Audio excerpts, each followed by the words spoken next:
नमस्कार, मेरा नाम है भास्कर चक्रवर्ती। आप देख रहे हैं इंडिया डेली और आज एक ऐसी खास शख्सियत से आपको रूबरू कराने जा रहा हूं जो किसी परिचय के मोहताज नहीं है। जी हाँ, इंडस्ट्री जो है हमारी, बॉलीवुड की बात कर लें, साउथ की बात कर लें, हॉलीवुड की बात कर लें, उनका सबसे बड़ा जो मोटिव होता है कंटेंट लोगों तक पहुंचाने का, वो है अंडरस्टैंडिंग के ऊपर कितना लोग समझते हैं। और एक कंटेंट को समझना, एक भाषा के लिए ढालना काफी मुश्किल कार्य है और इस काम को इजी बनाते हैं डबिंग आर्टिस्ट। जी हाँ, डबिंग आर्टिस्ट एक ऐसी भूमिका निभाते हैं जो भले ही लोगों के सामने ना आए पर अपनी आवाज से किरदारों को अमर कर देते हैं। साउथ की, हॉलीवुड की ऐसी कई फिल्में हैं जो ऑडियंस तक नहीं पहुंच पाती हैं और उन ऑडियंसेस तक ऐसा कंटेंट पहुंचाने में डबिंग आर्टिस्ट्स का बहुत बड़ा योगदान होता है। और आज ऐसे ही एक डबिंग आर्टिस्ट से आपको रूबरू कराने वाले हैं। बुला रहा हूं आज हमारे खास इस सेगमेंट में सुपरस्टार डबिंग आर्टिस्ट संकेत महात्रे सर को। सर, सबसे पहले तो शुक्रिया हमारे साथ वापस से बनने के लिए, जुड़ने के लिए। बहुत बहुत शुक्रिया Bhaskar. Thank you so much show पर बुलाने के लिए। शुक्रिया। बिल्कुल। और सबसे इससे शुरू करने से पहले मैं अपने सारे दर्शकों को बता दूं, आपने डेडपूल सुना होगा, डेडपूल इनकी आवाज है। आपने बेंटेन बचपन में देखा होगा, बेंटेन इनकी आवाज है। आपने अल्लू अर्जुन से लेके जितने कमाल के कैरेक्टर्स देखे होंगे, कहीं ना कहीं उनमें संकेत सर का हाथ जरूर है। इसीलिए आज हम बहुत एक्साइटेड हैं और आज का एपिसोड काफी कमाल का होने वाला है, तो अंत तक की इंटरव्यू जरूर देखिएगा। काफी सारा फन एलिमेंट होने वाला है, डबिंग सेशंस होने वाले हैं और इंडस्ट्री के बारे में काफी इंसाइडर पता चलने वाला है आज इस खास कन्वर्सेशन में। तो सर, इंटरव्यू शुरू करने से पहले जो पहला सवाल मेरा रहेगा, डेडपूल जी। एंड वुल्वरीन अभी रिलीज हो गई है बड़े पर्दों पे और सब जरूर देखिएगा और हिंदी में देखिएगा संकेत सर की कमाल की आवाज सुनने के लिए। सर, जब ये फिल्म आपको ऑफर हुई, डेडपूल एंड वुल्वरीन, कैसा लगा? जी। अंदर से कैसी भावना थी? पहले डेडपूल आपने की है और अब ये डेडपूल एंड वुल्वरीन ऑफर हो रही है। मुझे तो नहीं थी उम्मीद कि थर्ड पार्ट मुझे ऑफर किया जाएगा, क्योंकि मैंने पहला पार्ट किया था फिल्म का, लेकिन दूसरा पार्ट मैंने नहीं किया था। तो मुझे ऐसे कोई एक्सपेक्टेशन नहीं थी कि थर्ड फिल्म मुझे ऑफर की जाएगी। लेकिन डेडपूल हमेशा से एक स्पेशल कैरेक्टर रहा है मेरे करियर ग्राफ में भी। It's been one of those milestones जिसके चलते करियर को बहुत मदद मिली मेरे, और एक बहुत यूनिक और चैलेंजिंग कैरेक्टर करने का मौका मिला उसके जरिए। तो मैं तो बहुत खुश था जब मुझसे इस बारे में बात की गई, और फिर जब ट्रेलर आया तो आई रियलाइज कि they are not holding back. Ryan Reynolds ने अपनी जान डाल दी है पिक्चर में, और द फिल्म इज फैबुलस, जैसा कि अब आप थिएटर्स में देख ही सकते हैं। It's a wonderful film and it's sort of a revival of everything that cinema stands for, और आप जाके एंजॉय कर सकते हैं उस फिल्म को। Of course it's got its own rating, क्योंकि वो सुपर हीरो वैसा है, वो कैरेक्टर वैसा है। But I was really excited project पर काम करने के लिए, और मैंने तो थरली एंजॉय किया पूरा प्रोजेक्ट। और अब ये जो रिजल्ट आ रहा है वो भी बहुत मजा आ रहा है मुझे देखकर। बिल्कुल, बेशक ऐसा किरदार है डेडपूल जिसे देख के ऑडियंस को भी बहुत मजा आता है और जी। खासकर आपको भी मजा जरूर आया होगा। मैंने अभी कल ही डेडपूल वापस से रिवॉच की और जिस तरीके से आपने उस किरदार को आवाज दी है, जो एक फन एलिमेंट आपने डाला है, उस तरीके का कैरेक्टर आपने ओन कर लिया, ये बोलूं तो ये कम नहीं रहेगा। सर, अगला ये जो मेरा सवाल रहेगा, डेडपूल जब सबसे पहले आपको ऑफर हुई, क्योंकि आपने जी। अलग अलग टाइप के रोल्स बेशक किए होंगे पर डेडपूल एक अलग शेडेड कैरेक्टर है, थोड़ा ग्रे शेड जी। में है, थोड़ा एंटी हीरो है। तो इस टाइप का कैरेक्टर जी। जब आपको बनाने को बोला गया कि अच्छा ऐसा ऐसा है और आपको सारे जोक्स अपने हिसाब से लिखने पड़ेंगे, क्योंकि जो है वो उनका मेटा रेफरेंसेस इंग्लिश जी। रेफरेंसेस कनेक्ट करने पड़ेंगे, क्या जी। चैलेंजेस था और कितना मजा आया था कैरेक्टर बनाने में डेडपूल? ऑनेस्टली स्पीकिंग, जब पहला पिक्चर ऑफर किया गया था तब किसी को भी कोई आइडिया नहीं था कि इसे किस दिशा में लेकर जाना है इस फिल्म को, क्योंकि ज्यादा उम्मीदें नहीं थी इस फिल्म से, because it is a super hero film. तो आमतौर पर ऐसा माना जाता है कि सुपर हीरो फिल्म है तो फैमिली, बच्चे वगैरह बहुत एक्साइटेड होकर जाएंगे थिएटर्स में देखने। बट ये एक A rated super hero film थी, तो इससे ज्यादा एक्सपेक्ट करना उस पॉइंट पर लॉजिकली स्पीकिंग उनके लिए भी ठीक ही था कि वो ज्यादा कुछ एक्सपेक्ट नहीं कर रहे थे। तो उन्होंने हमें ब्रीफ भी वैसा ही दिया था कि जितना फनी आप कर सकें आप कीजिए। तो of course I think writers को भी उस वक्त ये ब्रीफ नहीं था ज्यादा कि आप जितना चाहें फ्रीडम ले सकते हैं लाइनों के साथ। तो उन्होंने भी जैसे ऑनेस्ट टू गुडनेस ट्रांसलेशंस होते हैं वैसे करने की कोशिश की थी। पर ये फिल्म उस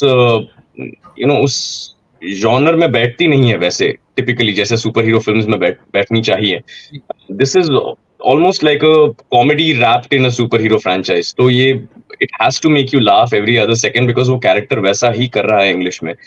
तो हमें थैंकफुली बहुत ज्यादा फ्रीडम दी गई थी उस प्रोजेक्ट में कि हम इम्प्रोवाइज कर सकें एंड वही किया हमने. हम we would take suggestions from everybody in the studio और मैं सारे ऑप्शंस लिया करता था रिकॉर्डिंग के वक्त और जिसका भी जोक ज्यादा फनी लगता था वो फिर रिटेन किया जाता था और कहीं ना कहीं उसी के चलते वो फिल्म जैसी है वैसी बनकर आई है क्योंकि सारे जो 4-5 लोगों के सजेस्टेड जोक्स थे उनमें से जो सबसे बेस्ट जोक होगा वो लेकर फिर हम आगे बढ़ते गए और ऐसे better and better jokes started to come in and that's how the film was made. और मुझे तब इतना लगा नहीं था या तब समझ में नहीं आया कि ये इतनी बड़ी आगे चलकर कल्ट हिट हो जाएगी और लोग अब भी उसके मीम्स या रील्स वगैरह शेयर करते हैं and I find it really fascinating कि इतने सालों बाद भी उसका इतना कल्चरल इम्पैक्ट रहा है.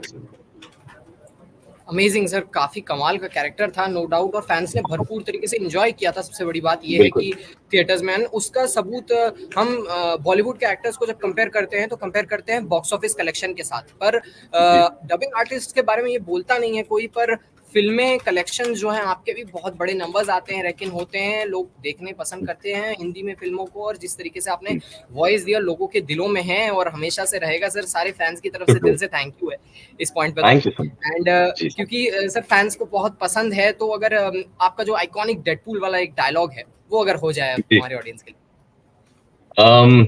आप सोच रहे होंगे ये एक रोमांटिक फिल्म है. अक्सर रोमांटिक फिल्मों की शुरुआत किसी के खून से ही होती है, मगर मैं बता दूं ये रोमांटिक फिल्म नहीं है. और हाँ, मैं सुपर तो हूं पर मैं हीरो बिल्कुल नहीं हूं. Something like that. अमेजिंग, मतलब सुन के वो फील आ गई है कि एकदम वही सीन है. बिल्कुल. और सर आपकी आवाज काफी सिंक इन होती है और एक और कोइंसिडेंस ये है रायन रेनॉल्ड्स और आपके साथ कि आपने हॉलीवुड फिल्म्स शुरू की थी ग्रीन लैंटर्न के साथ जो एक एक्सपेरिमेंट की था, वो प्रोजेक्ट भी एक्सपेरिमेंट था और ये फिल्म भी रायन रेनॉल्ड्स की तरफ से एक एक्सपेरिमेंट थी. तो ये एक कहीं से लिंक था कि कुछ तो होना है.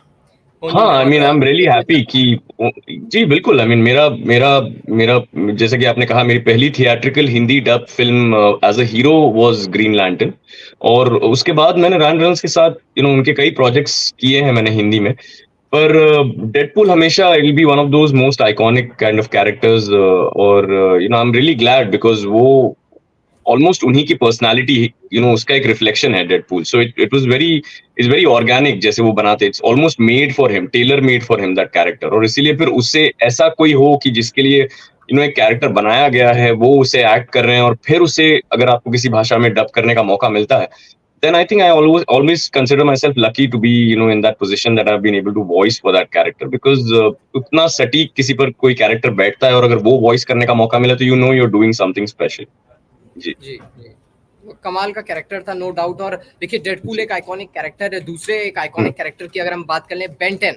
अब बेन 10 एक ऐसा कार्टून है जो मैं अपने दर्शकों को बताना चाहूंगा. जब हम छोटे थे उस समय ऐसा समय था स्कूल से आते थे परेशान हो जाते थे कि यार इतना सब कुछ काम है और घर वालों ने कहा है कि भाई होमवर्क पहले कंप्लीट करने लेना नहीं तो बेन 10 नहीं देखने देंगे. तो शाम को सारा काम कंप्लीट करके बेन 10 देखेंगे, उसके बाद नीचे जाएंगे फिर दोस्तों के साथ डिस्कस करेंगे खेलने से पहले कि आज के एपिसोड में कितना मजा आया एंड एवरीथिंग. तो एक लाइवलीहुड का पार्ट बन गया था वो कार्टून और जिस तरीके से हम बड़े हुए हैं और सर जब हम सबको पता चला इंटरनेट के तौर पे कि आपकी आवाज है तो और रिवॉर्डिंग हो गया. तो जब बेन 10 का रोल ऑफर हुआ था वो सिचुएशन कैसी थी और अब जब आप इतना टाइम के बाद इंडस्ट्री में अब वो जो रिवॉर्ड है वो इतने सालों बाद लोग आ रहे हैं आपके पास कह रहे हैं आप बेन 10 की आवाज दे और आइडेंटिफाई करें, कैसा लग रहा है? और तब मतलब कैसा लगा था कि एक इतने छोटे कैरेक्टर की आवाज आपको देनी?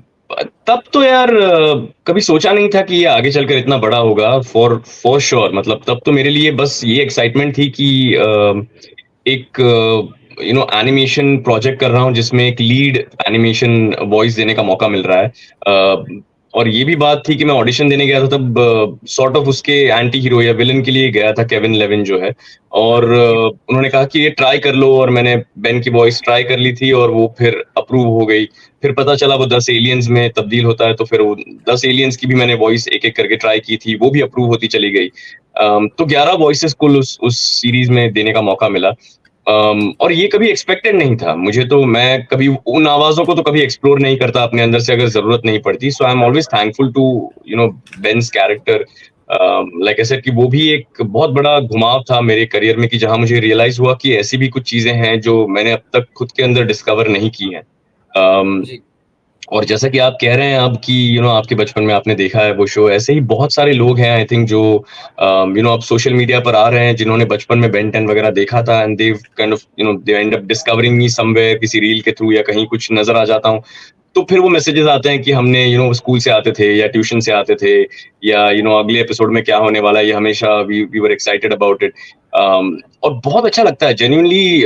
उस वक्त जब मैं स्टूडियो में कर रहा था, मैं बस I was also learning a lot about the craft, और लुकिंग बैक तब मैंने कभी सोचा नहीं था कि इसका बाहर इतना इम्पैक्ट होगा। या तब मुझे इतना इमीडिएट फीडबैक नहीं मिलता था लोगों से, बस कुछ एक लोग कहीं मिल जाएं तो कहते थे कि अरे बेन की आवाज आपकी है, that's really nice.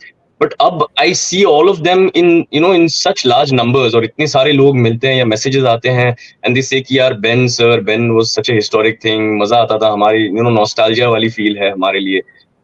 So I'm just grateful, for all of them that come up to me and tell me that they like my work. 10 साल पहले किया हुआ काम अगर आज कोई आकर कहे कि बहुत अच्छा था, that definitely means it meant something special to them, and I'm just glad that I was able to be a part of that project.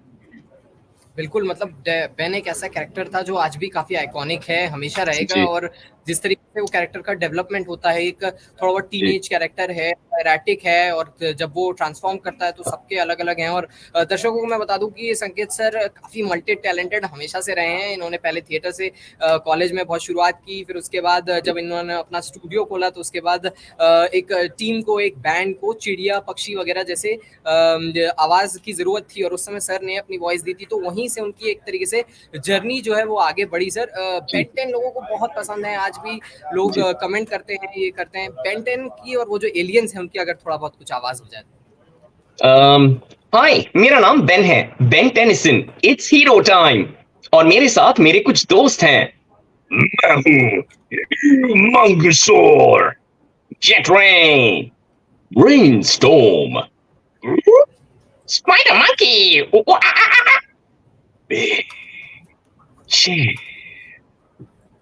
ये कुछ एलियन है जिसमें तब्दील होता है। बिल्कुल। सर जब ये बेन 10, मतलब बेन 10 तो फिर भी काफी आगे की बात है, जब शुरू किया था, मतलब आपको वॉइस इंडस्ट्री के बारे में कितना मालूम था में कि क्योंकि हम जैसे बचपन में हम सोचते हैं कि एस्ट्रोनॉट बनेंगे, फिर बाद में आइस ब्रेक होता है कि नहीं भाई इतना वो है, लेवल है। जर्नी कैसी रही है सर इस फील्ड में? कैसे डिस्कवर किया आपने ये बेसिकली कि हाँ अच्छा ये भी हम कर सकते हैं, एज अ करियर कर सकते हैं, काफी अच्छा तरीके से आप आगे बढ़े, कैसे किया ये? नहीं, आई मीन आपने जैसे बताया बिल्कुल एक्सीडेंटली मैं इस फील्ड में आया हूँ, और जहाँ तक मैंने अपने पीयर्स से, अपने सीनियर्स से भी कई बार बातें की हैं उनकी कहानी जानने के लिए, तो मैंने यही जाना है कि हम सब कहीं भूले भटके इस फील्ड में आए हैं। किसी से कहा गया कि आपकी आवाज अच्छी है, आप आके ट्राई कर लो, या जैसे मेरे केस में हुआ कि आर्टिस्ट नहीं था और मैंने कुछ कोशिश की और उन्हें पसंद आया, उन्होंने मेरे सैंपल्स शेयर किए, और फिर मुझे कहीं से कॉल आया, फिर काम बढ़ता गया, लोग बुलाते गए। सो it was not one of those things जो कभी बचपन में सोचा था कि ऐसा बनूंगा बड़ा होकर, या something of that sort, completely accidental process था। और इसीलिए आई थिंक शुरुआत में भी मेहनत लेनी पड़ी थी समझने के लिए कि ये क्या चीज है, या कैसे किया जाता है, और फिर फ्रीलांसिंग क्या होती है फर्स्ट ऑफ ऑल, वो भी it was not one of those things जो पता थी। मैंने थोड़ी बहुत नौकरी कर रखी थी, थोड़ा बहुत खुद का बिजनेस करके कोशिश की थी, और ये फ्रीलांसिंग में फिर कूद पड़ा था। तो ये भी सीखने में, समझने में इसके नियम वक्त लगा कि काम करो आप, तो उसके बाद 30 दिन, 60 दिन या 90 दिन बाद आपको आपके काम के पैसे मिलेंगे। तो उस दौरान आपको काम करते रहना होगा, या शुरुआत में काम के लिए जो पैसे आप उम्मीद रखते हैं उतने शायद ना मिले। तो आपको अपना काम बेहतर करना होगा अगर आपको you want better value from it, तो you have to deliver better quality, and you have to convince the client how you are delivering better quality। तो ये सारी चीजें ना धीरे धीरे सीखने में काफी वक्त लग गया। अब आई थिंक सोशल मीडिया पर बहुत ज्यादा अवेयरनेस है इसके बारे में, बहुत सारी अकेडमीज हैं, बहुत सारे आर्टिस्ट हैं जो खुद सिखा रहे हैं। तब इसका कोई इल्म नहीं था कि ऐसा कुछ हो सकता है, ऐसा कुछ किया जा सकता है, ऐसा करियर हो सकता है, या मैंने कभी सोचा भी नहीं था कि 20 साल बाद भी मैं बैठकर इस बारे में बात करता रहूँगा और मैं I will still be a voice over artist और मैं फुल टाइम मेरा करियर होगा ये। So I am just thankful each day कि ये सफ़र जहाँ से शुरू हुआ और जैसा रहा, अच्छा रहा। मतलब मैं तो काफ़ी संतुष्ट हूँ इस सफ़र से। आई am really happy about the way things have shaped up.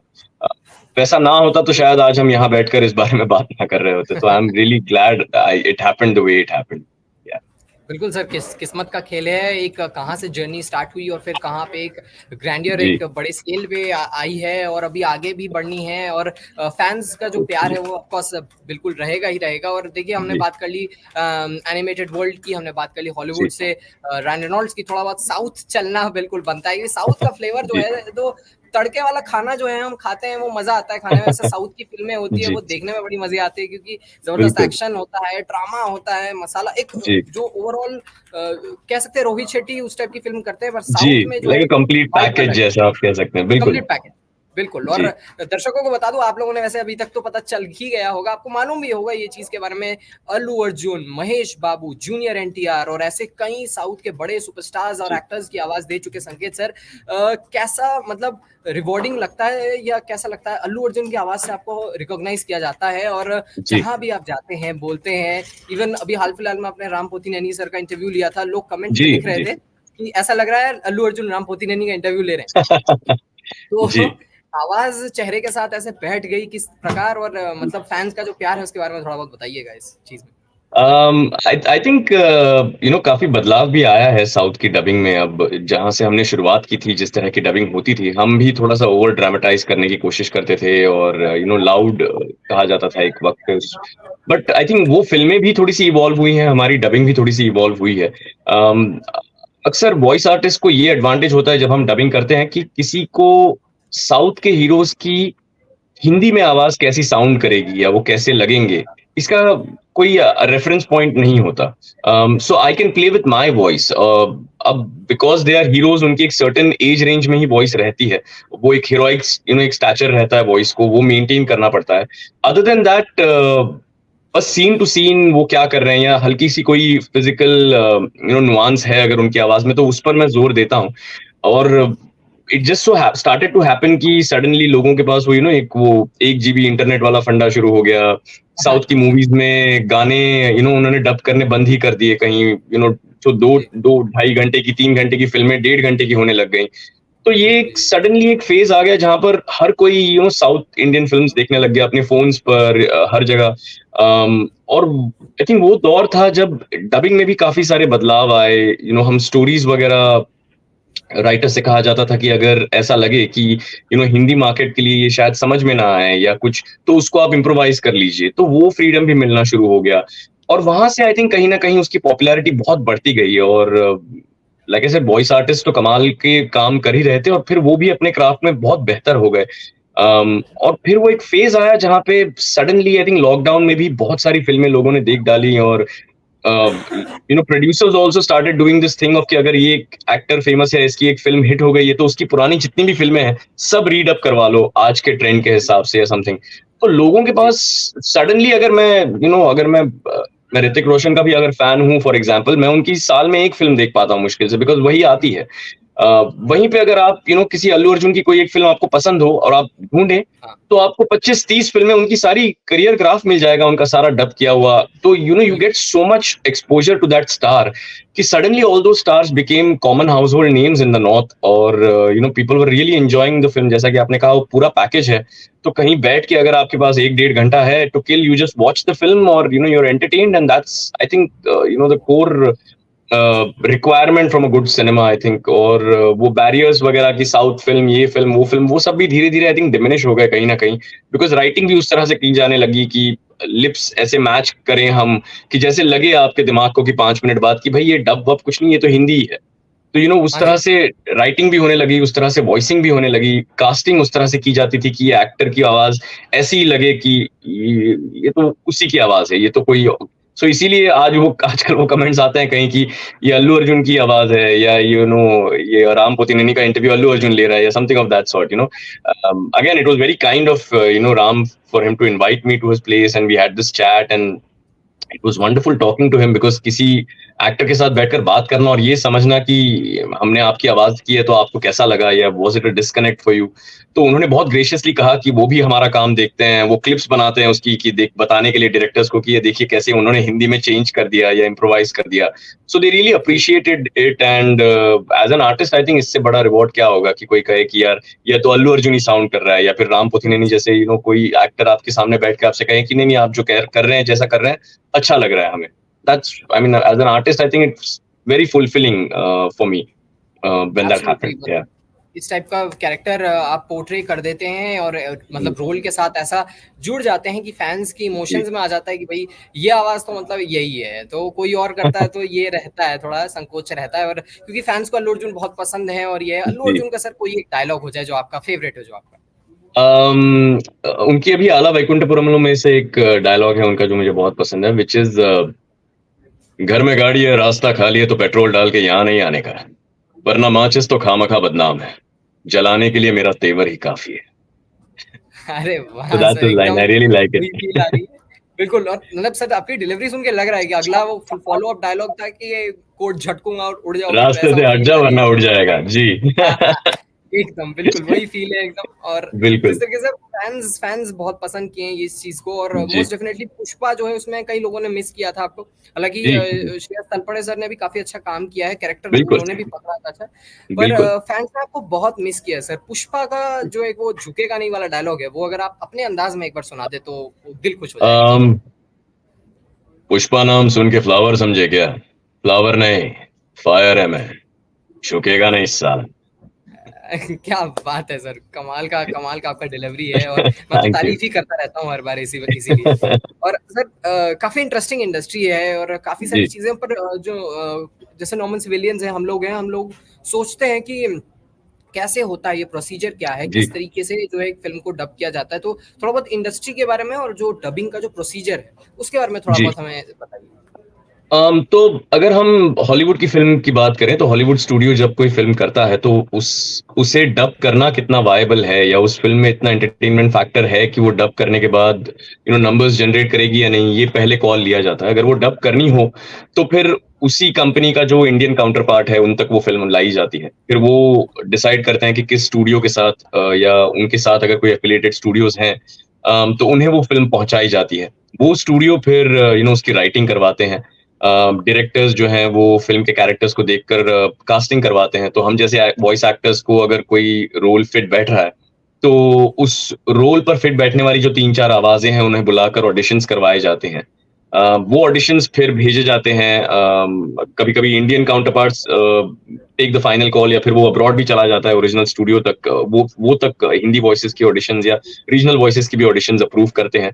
उसके बाद जब एक बार वो अप्रूव हो जाए, राइटिंग कंप्लीट हो जाए, तो हमें फिर स्टूडियो बुलाया जाता है। डायरेक्टर हमें वो ब्रीफ देते हैं कि आपका कैरेक्टर क्या होने वाला है, आपको कैसे वॉइस करनी है, और फिर प्रोजेक्ट शुरू हो जाता है। लगभग on an average I think 1 दिन से लेकर 3 दिन 4 दिन तक लग सकते हैं किसी मेन लीड वगैरह को वॉइस करने के लिए।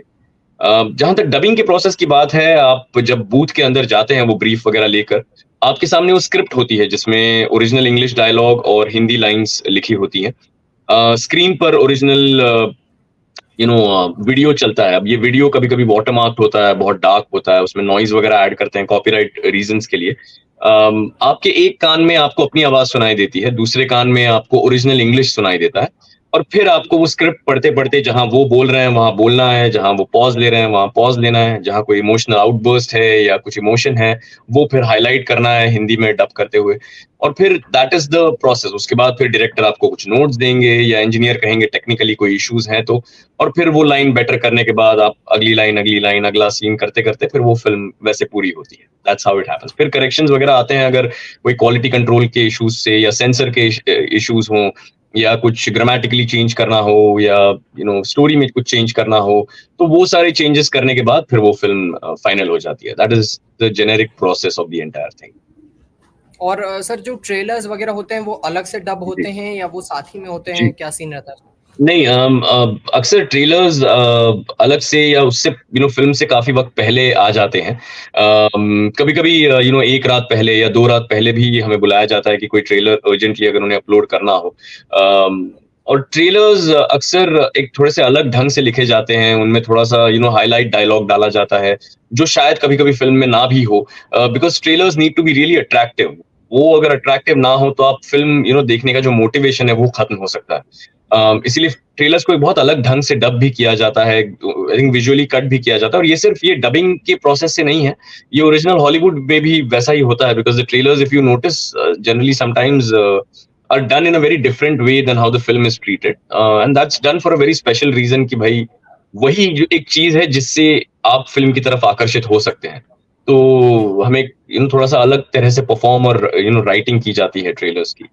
उन्हें थोड़ा स्पेशली ट्रीट किया जाता है। जी थोड़ा अलग ट्रीट किया जाता है मोस्ट डेफिनेटली, जी और थोड़ा एक मसाला उसमें थोड़ा ज्यादा रहता है, जी ऑडियंसेस को जी पसंद आए ना आए, इसीलिए बिल्कुल लास्ट टाइम जिस दिन हमने बात की उस दिन डेडपूल का नया ट्रेलर आया था, डेडपूल एंड वुल्वरीन का, जी उसी दिन मुझे मालूम नहीं था, मैंने बाद में चेक ऑन किया और एक अलग कैरेक्टर था उसमें, थोड़ा बहुत डेडपूल का हमें पहली बार एक डेप्थ नजर आई है कैरेक्टर में, क्योंकि जी वो जी थोड़ा हंसी मजाक करने वाला कैरेक्टर है और ये है। राइट तो वो और मैं अपने दर्शकों को ये बताना चाहूंगा कि जैसे एक्टर्स होते हैं या फिल्म होती है तो उनका क्या है कि वो एक स्क्रिप्ट के थ्रू चलते हैं कि लगातार कुछ दिन एक्शन हो रहा है, एक्शन शूट हो रहा है, या फिर जी अगर लगातार कोई स्निपेट्स बिट्स होता है, पर जो हम्म उनका क्या है कि जो सीन बाय सीन्स पेज पलटता है, इमोशन पलटता है, उनको वहीं वो जी चीज करके करनी पड़ती है। तो जैसे डेडपूल की मैं बात कर रहा था, वैसे और भी कई किरदार हैं जिसमें कभी इमोशंस हाइटन हो जाते हैं, एकदम कॉमेडी हो जी जाती है, कभी एकदम एक्शन हो जाता है, कभी ये जो राइट इमोशन स्विच करते हैं सर, ये इजी पड़ता है कि नहीं, कैसा लगता है जब ये करते हैं? और वॉइस पे कभी कुछ कुछ कैरेक्टर्स ज्यादा स्ट्रेन देते हैं, कुछ कुछ कैरेक्टर्स जी ज्यादा होते हैं, जैसे एनिमे वाले कैरेक्टर्स होते हैं, काफी लाउड हो सकते हैं वो कैरेक्टर्स, इफेक्ट भी कर सकते हैं, जी तो इम्पैक्ट क्या पड़ता है वॉइस पे ओवरऑल? सबसे पहले तो अगर आप इमोशन की बात करें तो वो कोई किसी एक्टर या वॉइस एक्टर के लिए it's not a very easy thing to do. वो एक चीज एक क्राफ्ट की एक कैरेक्टरिस्टिक है जो आप जिस पर आपको काम करना पड़ता है। जैसा कि आपने कहा बिल्कुल सही बात है कि अगर हम जब शूट कर रहे हैं तो एक सीन या एक इमोशन जब शूट हो रहा है उसके बाद एक ब्रेक लिया लिया जाता है या एक एक कट आता है और उसके बाद फिर आप अगले लोकेशन की तरफ बढ़ते हैं या you shoot on another day या एक अनदर प्रॉप या अनदर प्लेस। तो बहुत सारे ब्रेक्स होते हैं बीच में where you are able to kind of work on the emotion. Workshops वगैरह होते हैं एक्टर्स के जहाँ वो रिहर्सल्स होती हैं। बट ये चीजें या इन चीजों के लिए डबिंग में इतना वक्त नहीं मिलता। डबिंग बहुत ही एफिशिएंसी वाला मामला हो जाता है तो उसमें इतना वक्त नहीं दिया जाता है वॉइस एक्टर्स को कि आप कैरेक्टर के अंदर चले जाएं या उस प्रोसेस पर काम करके फिर कल आएं बिकॉज वो पायरेसी वाला इशू हो जाता है तो we are not given our scripts. हमें वीडियोस नहीं दिखाए जाते, सब सब कुछ ऑलमोस्ट ऑन द स्पॉट होता है। और हाँ जैसे कि आपने कहा कि इस सीन पर अगर मैं कॉमेडी कर रहा हूँ और मैं पन्ना पलटूंगा तो अगला सीन शुरू हो जाएगा जिसमें इमोशनल है कुछ या जिसमें थर्ड पेज पे फाइटिंग है तो गुस्सा आ रहा है या समथिंग। तो वो जो स्विच करना है वो एक चीज है जो वॉइस आर्टिस्ट को सीखनी पड़ती है जिस पर काम करना पड़ता है और जितनी एफिशिएंटली आप वो अपनी आवाज से कर पाए उतने बेहतर वॉइस आर्टिस्ट माने जाते हैं क्योंकि आपको ना प्रॉप्स दिए जाएंगे ना बहुत सिंपल सी चीजें जैसे खाना खाना हो, पानी पीना हो, आपका कैरेक्टर दौड़ रहा है, हाँफ रहा है, तो वो सब कुछ आपको आपकी वॉइस के जरिए रिक्रिएट करना पड़ता है। और अगर एनिमे और एनिमेशन की बात करें तो यूर राइट, आई मीन कुछ कैरेक्टर्स होते हैं ऐसे खासतौर पर एनिमे वगैरह में कि जो चिल्लाते हैं या कोई एक अलग ही स्क्रीची टोन में आपको बात करनी है तो उसमें एक आध लाइन करना बहुत अलग बात हो जाती है और उस पर कंसिस्टेंटली वो कैरेक्टर वॉइस करना कई एपिसोड्स के लिए that can definitely take strain on your vocal cords. और कई इवेंचुअली सीनियर आर्टिस्ट जो हैं वो एनिमेशन से दूर हट जाते हैं थोड़ा सा because it starts damaging your voice, it starts taking a toll on your vocal health। कई बार आवाज बैठ जाती है और आप फिर अगले 2 दिन काम नहीं कर पाते हैं, इतनी तकलीफ होने लगती है। So it is a difficult craft to master. जितना लगता है अगर आप सिंप्लीफाई करें कि बोलने के पैसे मिलते हैं उस बात को सिंप्लीफाइड वर्जन में सुनना एक बात होती है बट जब आप एक्चुअल डबिंग में उतरते हैं और जब आपको पता चलता है कि ये सब कुछ ऑन द स्पॉट करते जाना है और एफिशिएंटली करना है और प्रोफेशनली करना है और वो इफेक्ट उतना ही इम्पैक्टफुल आना चाहिए जितना शायद उनके उस 3 महीने शूट करने वाले सीन में आया था, तो जी वो सब करना और फिर वो वर्ल्ड लेवल में मैच होना चाहिए। तो ये सारी चीजें जब फैक्टर्स जब आते हैं when they come in play तब कहीं ना कहीं बहुत सारे लोग बैक आउट कर जाते हैं from the whole aspect of dubbing. तब वो उतना सिंप्लीफाइड नहीं लगता and I think that's something that people need to be aware of before coming into the field. खुद पर बिल्कुल। काम करना और बहुत ज़रूरी हो काफ़ी जाता है। जी, काफ़ी काफ़ी इंटरेस्टिंग फ़ील्ड है, काफ़ी एफ़र्ट जो है लगता है हमें इस बात बिल्कुल, से पता चल बिल्कुल। रहा है कि किस तरीके से जी, एक आर्टिस्ट के लिए काफ़ी मेहनत होती है एक कैरेक्टर के लिए। पर जी, बेसिकली लाइवलीहुड कैसा रहता है? मतलब एक आर्टिस्ट का, एक डबिंग आर्टिस्ट का basically what's like a day in their life and sure. जो न्यूकमर्स हैं, जो अभी आपको देख रहे हैं, इंस्पायर हो रहे हैं, इंडस्ट्री में आना चाहते हैं, जी, मतलब रिम्यूनरेशन जो होता है, जो अमाउंट मिलता जी। है पर प्रोजेक्ट के through, is it sufficient enough to make a living? कैसा रहता है जर्नी हुँ, overall life of a dubbing artist के बारे में अगर आप थोड़ा बताइए, जैसे अपना उसकी ड्रीम के बिल्कुल। बारे में? हुँ, अगर शेड्यूल की बात करें तो रफली you know someone from Mumbai जैसे कि मैं हूँ, हम दिन में 2, 3 या 4 रिकॉर्डिंग्स तक कर लेते हैं depending on what recordings are. कभी-कभी कहीं एक आप छोटा-सा कैरेक्टर है उसमें किसी फ़िल्म में 2 सीन हैं, तो उसमें आप शायद 1-2 घंटे करके वहाँ से आगे बढ़ जाएँ, फिर वहाँ कहीं एनिमेशन है तो उसमें 2-3 एपिसोड हैं तो 3-4 घंटे देकर एक और रिकॉर्डिंग कर ले। सो ऐसे दिन में 3 या 4 रिकॉर्डिंग्स होती हैं। अगर फ़िल्म्स वगैरह हों तो जनरली लंबा सेशन या लंबा टाइम लिया जाता है। दिन में ज़्यादा से ज़्यादा 4 या 5 घंटे करवाए जाते हैं अगर because they don't want your voice to sound tired. Uh, hmm, तो अगर अगर आप फ़िल्म कर रहे हैं और कोई इम्पोर्टेंट कैरेक्टर है तो लंबा वक़्त भी देना पड़ सकता है। जैसे 4 घंटे, 5 घंटे, कभी-कभी 6-7 घंटे भी काम हो जाता है। और मुंबई जैसे शहर में like I told you it's you decide your boundaries 24 घंटे काम करने वाले स्टूडियोज भी हैं, शनिवार रविवार काम करने वाले स्टूडियोज भी हैं और वैसा काम भी होता है। तो एज एन आर्टिस्ट आपको डिसाइड करना पड़ता है कि आपको कितना काम करना है या कहाँ कितना करना है, कितने बजे तक करना है। जी, रही बात पैसों की तो हर प्रोजेक्ट का अपना एक अलग मापदंड है कि जिस तरह का रेम्यूनरेशन आपको मिल सकता है। जैसे एड्स के लिए आप बहुत अलग तरह के पैसे मिलते हैं वर्सेस डॉक्यूमेंट्रीज के लिए या ई बुक्स के लिए जो पैसे होते हैं। बट इतना मैं जरूर कह सकता हूँ कि किसी भी नौकरी की तरह मतलब जब आप नौकरी शुरू भी करो तो शुरुआत में आपकी जो तनख्वाह होती है उसे बढ़ने में कुछ साल तो लग ही जाते हैं। प्रमोशंस होते हैं धीरे-धीरे और वो प्रमोशंस तब होते हैं जब आप आइदर रिजल्ट्स डिलीवर करें या आप अपना काम बेहतर कर पाएँ। And it's the same in this industry अगर आप जो आप फर्स्ट ईयर में कर रहे थे वही अगर आप अपने वॉइसिंग के चौथे 5वें साल में भी कर रहे हैं, तो आप शायद जितना कमा रहे थे उससे इक्का-दुक्का ज़्यादा कमा पाएँगे, ज़्यादा कुछ फ़र्क नहीं पड़ेगा। बट अगर आपने अपने अंदर एक स्टार्क इम्प्रूवमेंट लाई है, आप अपनी वॉइस की वैल्यू दिखा पाए हैं या साबित कर पाए हैं, तो डेफिनेटली आपको बड़े प्रोजेक्ट्स में मौका मिलता जाएगा और बड़े प्रोजेक्ट्स में डेफिनेटली बजट भी बेटर होता है। आपको थोड़ा-सा ज़्यादा वक़्त दिया जाता है अपने क्राफ्ट पर और बेटर काम करने के लिए। आप पर ट्रस्ट ज़्यादा बन जाता है स्टूडियोज़ का ऑफ कोर्स एक्सपेक्टेशंस भी बढ़ जाती हैं बट उन एक्सपेक्टेशंस का की वैल्यू भी मिलना शुरू हो जाती है। और जैसा कि मैंने कहा था कि मैं लगभग 20 सालों से इस फील्ड में हूँ, मैं तो फुल टाइम यही कर रहा हूँ। तो ऐसा तो नहीं है कि कभी मुझे लगा ऑफ कोर्स जहाँ जहाँ लाइफ़स्टाइल की बात होती है शुरुआत में you have to make sure that you are not living beyond your means and you put your head down and keep doing the work. Eventually पैसा आने लगता है definitely because you start getting ये वर्ड ऑफ माउथ वाली industry है। अगर कोई अच्छा वॉइस कर रहा है तो डेफिनेटली कोई और जब रिकमेंड करेगा तो वो कहेगा अरे इनकी वॉइस ट्राई कर लेना, ये बहुत अच्छा करते हैं। तो वो रिकमेंडेशन से भी बहुत फ़र्क पड़ जाता है। मुझे भी इंडस्ट्री में शुरुआत में जो बहुत सारे काम मिलते थे तो कहा जाता था कि अरे इन्होंने आपके बारे में कहा या इन्होंने आपका नंबर दिया या इन्होंने वो बहुत होता है और उसका इम्पैक्ट नज़र आने लगता है धीरे-धीरे।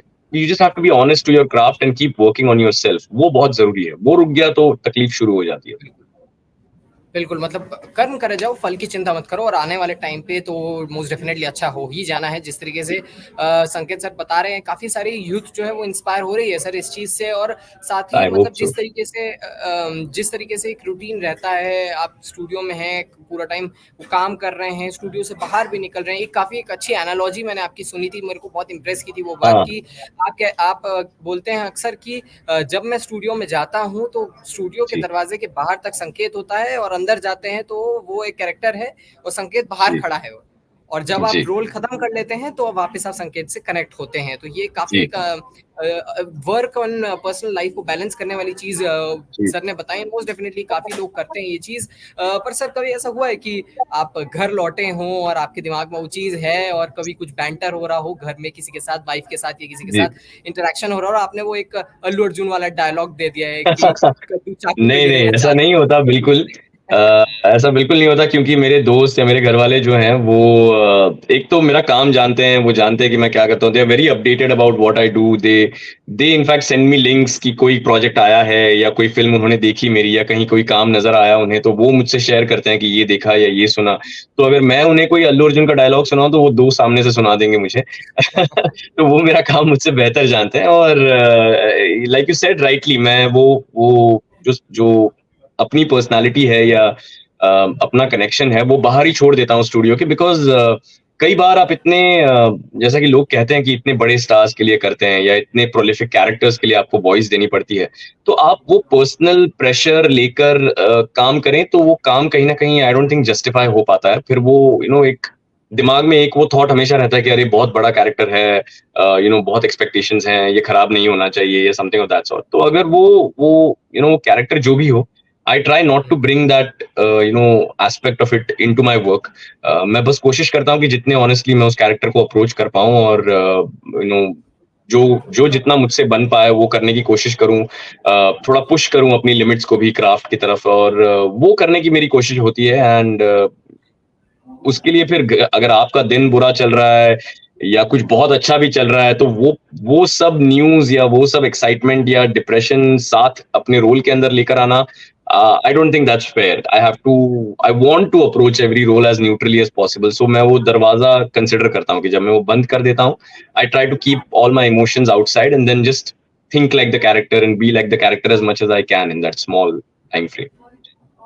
बिल्कुल, एक काफ़ी एक work life and personal life balance करने वाली चीज़ है और आप जी, बखूबी करते हैं सर एंड आई थिंक कमाल की बात होगी अगर आपके दोस्त भी कितने मतलब ये चीज़ हैं कि सुनते हैं, देखते हैं कंटेंट, जी, ये तो बिल्कुल। काफ़ी बढ़िया चीज़ है। पर फैन्स अप्रोच करते हैं सर इन सारी चीज़ों को लेके, जब फैन्स आते हैं आपके पास बोलते हैं कि सर आपने हमारा चाइल्डहुड बना दिया, बचपन बना दिया और ये जो कैरेक्टर है हमारे साथ रह गया या कोई एक ऐसा कैरेक्टर है जी, जिसने एक भारी छाप छोड़ी है लोगों की लाइफ में। एक जी, बड़ा इंस्टेंस है प्रभु श्री राम जी का जिनके लिए आप आवाज देते हैं लेजेंड ऑफ हनुमान शो में जी, हॉटस्टार में बहुत चर्चित है, आप लोगों ने देखा होगा दर्शकों ने। तो इस टाइप का जो कैरेक्टर आप करते हैं एंड ऊपर से जब जी। ऑडियंस आपसे इंस्पायर होती है, आपको ये बोलती है कि आपने तो लाइफ बना दी, तो कैसा लगता है अंदर से फील? आई मीन सच कहूँ तो कभी-कभी लगता नहीं है कि अम, ऐसा कुछ कर दिया है कि जिसके लिए इतना प्यार मिल रहा है। तो वो मेरा दिमाग कभी-कभी वो जस्टिफाई नहीं कर पाता कि क्यों इतना प्यार मिल रहा है, ऐसा क्या कर दिया? तो वो वो समझ पाना अभी तक कभी-कभी मुश्किल हो जाता है मेरे लिए कि इन्हें इतना क्यों पसंद आया होगा? मैंने तो बस आवाज़ दी है या something of that sort. But definitely अच्छा तो लगता है कि आप जो कर रहे हैं उस स्टूडियो के अंदर या उस कमरे के अंदर, वो बाहर चल के इतने लोगों को इम्पैक्ट कर रहा है और वो आके आपसे कह रहे हैं कि उन्हें वो काम पसंद आ रहा है या उन्हें कौन-सा एस्पेक्ट उस कैरेक्टर का पसंद आया। या फिर कि बचपन 10 साल पहले देखा हुआ कोई शो आज भी उन्हें याद है इतना कि वो मुझसे आके कहें कि मुझे वो 10 साल पहले उसने बहुत सारी मेरी यादें जुड़ी हैं उस शो से। I think it makes me feel really special और बिल्कुल जैसे आप कह रहे हैं कि अगर प्रभु श्री राम जैसा कोई कैरेक्टर है तो वो तो again that goes to my previous point कि मैं आई कांट थिंक ऑफ कि ये इतना बड़ा कैरेक्टर है, इतना इम्पैक्टफुल कैरेक्टर है, तो उसका वो प्रेशर लेकर मैं वो ऑपरेट नहीं कर सकता हूँ। तो मैं when I am in the studio I try to see कि एनिमेशन में जब ये एनिमेट करने वाले हैं तो या फिर इनकी राइटिंग के हिसाब से व्हाट इज द रिक्वायरमेंट और फिर हम्म, अगर आप बैठकर सिर्फ आराम से एनालाइज भी कर लें कि प्रभु श्री राम का कैरेक्टर है तो वो जो भी कहेंगे बड़ी सद्भावना के साथ कहेंगे उनको अपना दुश्मन भी हो उनके सामने शत्रु भी हो तो उसके लिए भी बहुत सारा कंपैशन बहुत सारा प्यार होगा स्नेह होगा उस उस अंदाज में वो अपनी लाइनें कहेंगे और हर शब्द सोचा समझा तोला हुआ होगा बिल्कुल फिजूल में कुछ नहीं बोलेंगे तो वो सारी चीजें और वो फैक्टर्स समझकर फिर वो वॉइस करता हूं मैं आई कांट थिंक ऑफ कि हाउ बिग दिस इज या इम्पैक्ट कितना इसका सोसाइटी में वो सब अगर सोचने लग गया तो फिर शायद वो परफॉर्मेंस पे करेक्ट अफेक्ट करना शुरू हो जाएगा बिल्कुल। करेक्ट तो वो अवॉइड करते हुए मैं I try to analyse it very technically और फिर मैं उसे अप्रोच करने की कोशिश करता हूँ। ऑफ कोर्स बाहर आके फिर मैं उसे एंजॉय करूँ या आई आई अंडरस्टैंड कि क्या हुआ है या लोग आके कहें वो सब बहुत बाहर की बातें हैं बट उस स्टूडियो के अंदर मैं वो प्रेशर नहीं लेना चाहता वरना वो again it will start affecting performances. जी बिल्कुल। और अलग-अलग टाइप की परफॉर्मेंस होती है, सबका अलग-अलग पिच होता है, अलग-अलग जी, मॉड्यूलेशन जी, बैठता है सबके लिए, और उसके बारे में भी बिल्कुल। थोड़ी देर में बात करेंगे। पर क्योंकि एनिमेटेड कंटेंट की हम बात कर रहे थे, और जिस तरीके से जी, legend of Hanuman animated show है, पर एनिमे में सर की खास महारत है, क्योंकि एनिमे जब से आया था, इंडिया में जब से आया था, तब से ऑफ कोर्स सर की आवाज़ एक काफ़ी आइकॉनिक आवाज़ रही है। और 2008-9 की बात कर रहा हूँ, अगर आपने जी, देखा है शो नारुतो, तो सास्के की आवाज़ आपके दिलो-जान में बिल्कुल बरकरार होगी। हालाँकि अभी जी। करंट जो है शिपुडेन में वो मिस्टर राजेश कावा सर कर रहे हैं। राजेश उनका कर रहे बेहद हैं। जी, कमाल उनका कैरेक्टर है, उनका एक अलग बिल्कुल। टेक है कैरेक्टर को जी, लेके, जो कंप्लीटली डिफरेंट है, और उनको राइट। वो डेफिनेटली हम इस शो पे ज़रूर बुलाएँगे। पर जब सास्के का कैरेक्टर आपको मिला, या हम कह रहे हैं जी, यामातो का कैरेक्टर आपने किया है, जी, और भी जितने एनिमीज़ के कैरेक्टर, इनका पिच जो है कंप्लीटली डिफरेंट है। एक अलग स्केल जी, पे बात करते हैं, अलग टाइप का कैरेक्टर है, जो कहीं जी। हद तक ह्यूमन भी ना हो। एक हाँ, अलग सुपर पावर टाइप कैरेक्टर है। अप्रोच जी। क्या रहती है सर, और मॉड्यूलेशन का क्या रोल है इन सारे कैरेक्टर्स को प्ले करने में? देखिए एक तो it's a very different ball game when you are voicing for a cartoon versus when you are voicing for anime. बहुत सारे लोग इसी उन्हें ये गलतफहमी होती है कि दोनों चीजें सेम है। एक तो ये दोनों चीजें सेम नहीं होती। एनीमे जो है वो थोड़ा सा it's generally targeted for a slightly older audience. अब वो audience it could be anywhere from 13 onwards या 15 onwards and all the way up to maybe 70 80 90 year olds also enjoy anime. Cartoon is generally targeted towards very young children. तो हुँ। Anime का ये है कि anime बहुत story oriented होती है। कई बार एनिमे में बहुत सारे फैंटास्टिकल एलिमेंट्स होते हैं। एनिमे में अडल्ट थीम्स होती हैं। Just and by adult I mean coming of age stories होंगी, या हॉरर हो मैच्योरिटी। सकता है, या करेक्ट, और या फिर problems that teenagers face in day to day lives. There could be many aspects of our real world issues that are depicted in anime. और इसीलिए एनिमे परफॉर्मेंसेस जो है वो बहुत कई बार barring the superhero genres या जो फैंटास्टिकल एलिमेंट जॉनर्स हैं, most of them, even those to a great degree, real emotions real actions पे बेस्ड होती हैं। तो इसीलिए उनका परफॉर्म करने का तरीका भी जो है वो बहुत सारा लाइव एक्शन की तरह होता है। हम उन्हें कार्टून की तरह ट्रीट करके अननेसेसरीली पिच वॉइस को करना या कोई अजीब सी आवाज बनाना, वो मैच नहीं कर पाता फिर। यू हैव टू जी। मेक श्योर कि यू अंडरस्टैंड कि ये इसे एक थोड़ा सा लाइव एक्शन की तरह ट्रीट करना या इसकी स्टोरी को उतनी मैच्योरली ट्रीट करना बहुत जरूरी हो जाता है। तो वो एक अगर बेसिक डिफरेंस हट जाए तो फिर आप समझ पाते हैं कि फिर अच्छा, इसीलिए फिर एनिमे में जब आप अप्रोच करें तो कैरेक्टर को समझना या स्टोरी में क्या डेप्थ है वो समझना, हर हर एपिसोड के साथ उस कैरेक्टर पर क्या गुजर रही है, उसके साथ उसकी आवाज कैसी चेंज होती जाएगी। जैसा कि आपने बहुत इंटरेस्टिंगली ऑब्जर्व किया कि नारुतो, मुझे नहीं पता 2008-2009 का नारुतो जिसमें मैंने सास्के उचिहा की आवाज की थी, वो कितने लोगों ने देखा होगा कि बिकॉज आई डोंट थिंक वो कहीं अवेलेबल भी है। मैंने भी बहुत ढूंढने की कोशिश की। पर ये बात तो बिल्कुल सही है कि राजेश ने उसे बहुत अपनी तरीके से अप्रोच किया है।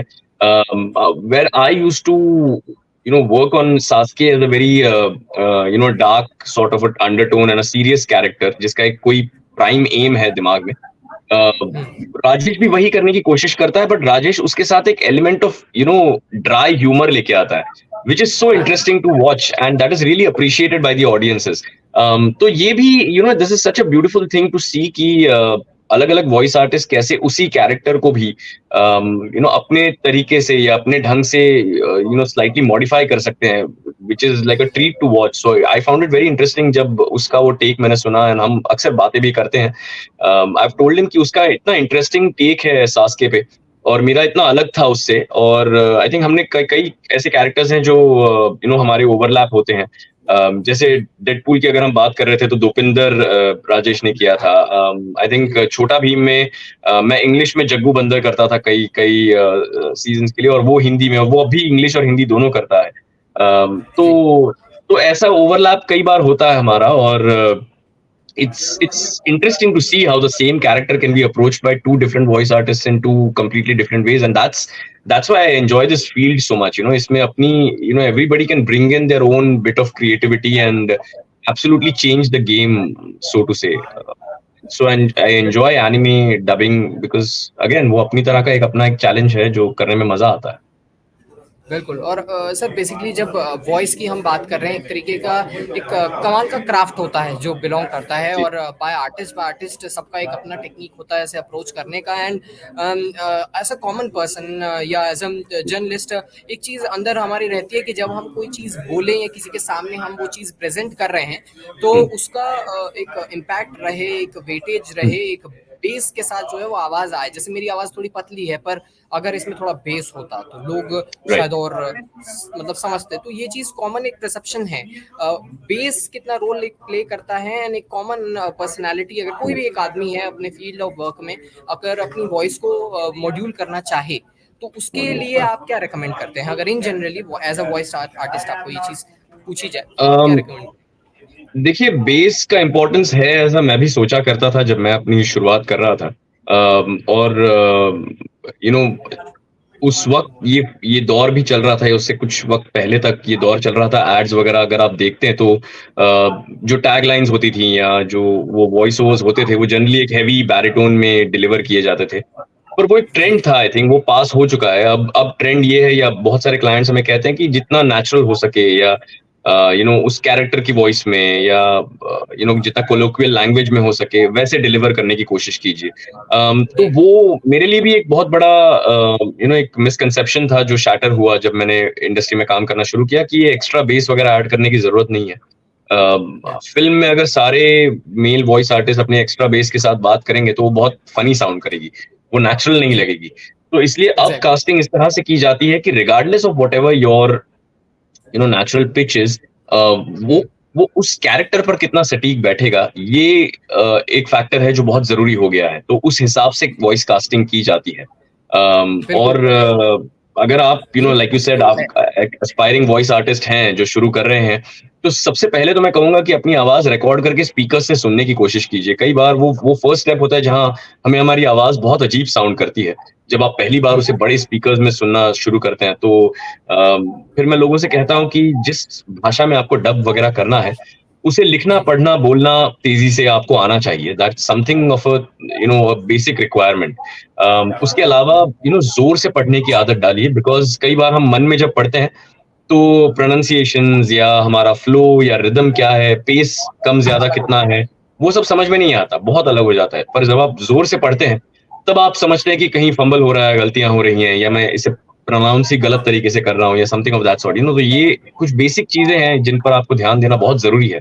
अगर आप इस फ़ील्ड में आना चाहें या as a public speaker also अगर आप अपनी आवाज़ को बेहतर इस्तेमाल करना चाहें, तो वो बेस से ज़्यादा उसे आप इस्तेमाल कैसे कर रहे हैं, वो पॉइंट मायने रखता है। बिल्कुल। और एक कैरेक्टर जी, के लिए एक अप्रोच जो है वो एक अलग होता है। मतलब किसी चीज पे हम जब बोल रहे होते हैं तो एक किसी चीज पे इम्पैक्ट देते हैं, तो वो एक अलग फील रहती है, जी, बेस का एक अलग चीज रहता है रोल। जी, पर वॉइस एक्टिंग में जो है बेस का रोल रहता है कभी कभी कैरेक्टर्स के ऊपर, कि कुछ कैरेक्टर में आपको मतलब डिमांड रहेगी कि एक हैवी वॉइस चाहिए। फॉर इंस्टेंस जी, अगर हम बात कर लें तला अजीत की, या हम बात जी, कर लें इस टाइप के कुछ हैवी कैरेक्टर्स की, या हम जी, डबिंग की बात कर रहे हैं, डबिंग वर्ल्ड के काफी बहुत चहीते और रेस्पेक्टेड वेटरन आर्टिस्ट हैं समय ठक्कर जी, जो हल्क जी, की आवाज देते हैं, ब्रूस बेनर। तो एक वेटेज है, और उन्हीं का एक जी, काफी शानदार कैरेक्टर है जो हम सबके साथ मतलब रेजोनेट करता है, वो है बैटमैन का। हाँ, तो बैटमैन पर्सनली मेरा खुद का फेवरेट है और कईयों का फेवरेट रहा है। और एक जी, वेट के साथ अप्रोच होता है, क्योंकि एक हैवी कैरेक्टर है वो, कि जी, बहुत बहुत बर्डन है फैमिली का, इसका, सोसाइटी के डेवलपमेंट का, सब जी, चीज का, और उसके जी, साथ वो फाइट कर रहा है क्राइम। तो जब आपको ये रोल ऑफर हुआ था, ऑफकोर्स आपके लिए ड्रीम रोल तो रहा होगा, पर जी, आपके पास जब ये रोल ऑफर हुआ था, तो क्या एक्सपेक्टेशन थी जो फैंस की, आप मैनेज कर पाएंगे कि नहीं, वो चीज मन में जी, एक स्थिति बिल्ड हो जाती है, वो कैसा रहा था? और जब ग्रीन लिट हुआ प्रोजेक्ट ओवरऑल, तो जी। कैसा वो लगा आपको एकदम? सो बैटमैन तो मुझे ये गलतफ़हमी तो कभी थी ही नहीं कि मैं वॉइस कर पाऊँगा because like you said rightfully जो एक्टर्स यूज़ किए जाते थे वो फिज़िकली बहुत वेल बिल्ट होते थे। और उन पर एक ज़्यादा बॉडी या ज़्यादा भारी आवाज़ या जैसे हम बेस की आप बात कर रहे हैं, वो नेचुरली आने वाली आवाज़ ही सटीक बैठती और वैसे ही होता था। समय भाई ने भी आई थिंक क्रिश्चियन बेल के लिए वॉइस की है and he set a benchmark with the kind of dubbing that he is done for that character. और मुझे ऐसी कोई उम्मीद नहीं थी। मुझे बहुत मन था कि बैटमैन कभी करूँ मैं अपने करियर में because I really like the character. But movies के ट्रेंड के हिसाब से तो मैंने कभी सोचा नहीं था कि मुझे कभी मौका मिलेगा। पर फिर जब रॉबर्ट पैटिंसन वाला प्रोजेक्ट मैंने उसके बारे में सुना, तो मैंने कोशिश की कि उसकी ऑडिशन कहीं हो तो मैं एक मौका मिले एटलीस्ट माइक पर खड़े रहकर कहने का कि आई एम बैटमैन, या जो भी उसकी लाइन हो उस ट्रेलर में। तो वो भी आई थिंक शुरुआत में ऐसा था कि वो प्रोसेस नहीं था, वो ऑलरेडी कुछ कास्टेड था, और फिर उन्होंने वो आई थिंक डिसीजन लिया कि वो ऑडिशन करवाएंगे, और फिर उस ऑडिशन में मेरी आवाज अप्रूव हुई, और आई वाज रियली हैप्पी, मुझे बहुत खुशी हुई। वो प्रोसेस फिर समझना कि उसने क्या आवाज के साथ किया है अपने, क्योंकि आई रिमेम्बर क्रिश्चियन बेल का प्रोसेस ये था कि उन्होंने एक आवाज में बदलाव लाया था between Bruce Wayne and Batman. तो मैंने ये पता करने की कोशिश की थी कि रॉबर्ट पैटिंसन का प्रोसेस क्या है। तो उसमें पता चला कि वो उनके बैटमैन बनने का सेकेंड ईयर है, according to the comic book that it was based on, or because it was like that, he had not still distinguished or differentiated his voice for the two.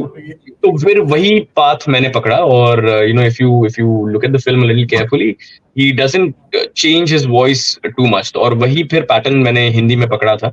He is also distressed, तो उनका बोलने का तरीका भी थोड़ा सा slow और pronounce था, और वो बैटमैन में बहुत इजीली ढल गया, और the rest is history. I remember I was really impressed with the film, और ऐसा था कि मुझे कि फैंस को फिल्म तो जरूर पसंद आएगी, but I was really hoping कि जो मैं कर रहा हूँ अपनी आवाज के साथ, या जिस तरह से परफॉर्म करने की कोशिश कर रहा हूँ, वो परफॉर्मेंस भी आई वाज होपिंग कि लोगों को पसंद आए, because it was important for me, that character was really important.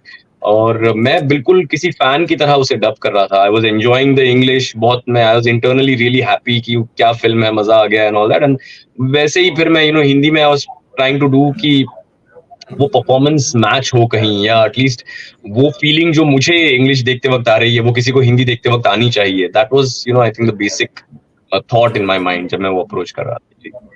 बिल्कुल। और ये चीज़ हमेशा से मेरी प्रथा रही है, जब हॉलीवुड की फिल्म्स आती हैं, बड़े प्रोजेक्ट्स आते हैं, तो एक बार मैं उस फिल्म को हिंदी में देखता हूँ, एक बार मैं उसको इंग्लिश में देखता हूँ, ताकि एक इम्पैक्ट जो है वो फील हो, क्योंकि कभी कभी डायलॉग्स बहुत तेज होते हैं, कभी कभी वॉल्यूम बहुत ब्लेरिंग होता है इस सब के चलते। और मुझे याद है मेरे एग्जाम्स चल रहे थे, उसके बीच में बैटमैन रिलीज हुई थी, मैंने कहा एग्जाम वगैरह होता रहेगा भाई, पहले बैटमैन देखना पड़ेगा।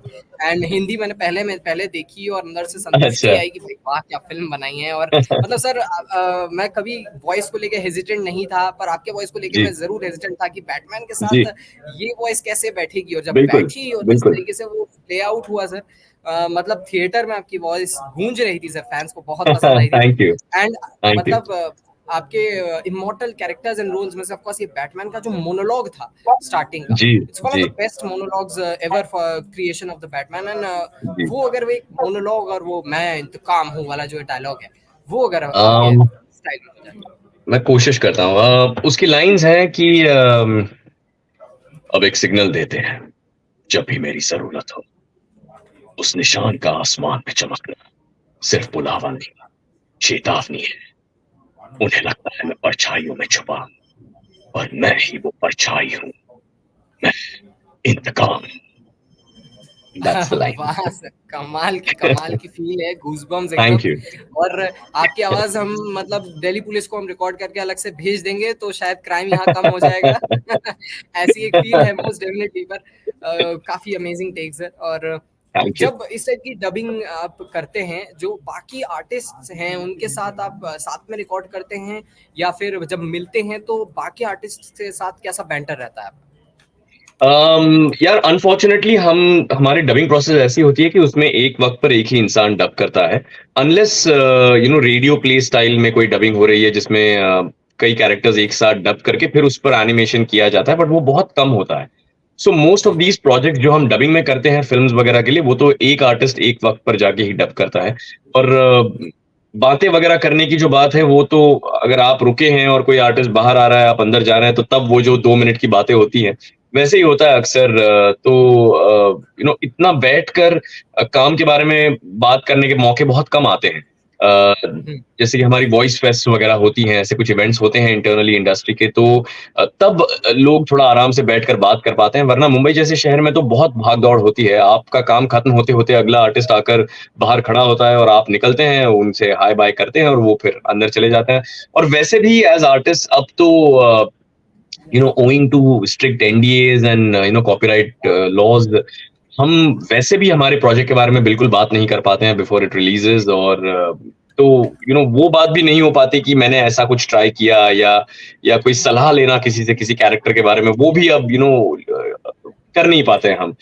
We have to hmm. Wait it out till it releases and then probably get an opinion from a senior और समथिंग ऑफ दैट सॉर्ट, तो बहुत सारे रिस्ट्रिक्शंस आ जाते हैं, और बहुत कम पल ऐसे मिलते हैं जहां हम वाकई खुलकर बैठकर बात करें। तो आपके जैसे आप जो प्रयास कर रहे हैं कि वॉइस आर्टिस्ट से आप बात कर रहे हैं, तो वैसे ही किसी और का जब आप इंटरव्यू करेंगे तो शायद वो इंटरव्यू सुनकर मुझे किसी और वॉइस आर्टिस्ट के प्रोसेस के बारे में थोड़ी और जानकारी मिल पाएगी, क्योंकि उतना वक्त हमें नहीं मिल पाता किसी से आराम से बैठकर बात करने का।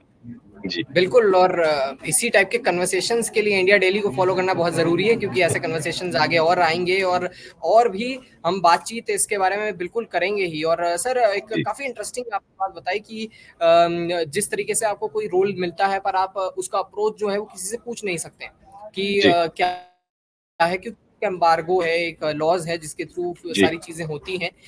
और हॉकाई एक काफी कमाल का कैरेक्टर है, और मार्वल जी। जब आया था, जब ये कैरेक्टर मुझे याद है, तब सबका एक सवाल था, भाई एक बात बताओ, ये सारे सुपर हीरोज खड़े हैं, ये तीर धनुष लेके क्या कर रहा है इस टीम में? एक अलग था, करेक्ट। पर बाद में जब हमें पता चलता है जिस तरीके से लोकी यूज करता है हॉकाई को, एंड कैरेक्टर जी। को काफी इन्फ्लुएंशियल कैरेक्टर साबित होता है, और जब एंड गेम में वो कैरेक्टर का एक पीक पहुंचता है, और अब तो खैर एंड गेम की जी। हम बात कर सकते हैं बेशक। और जी।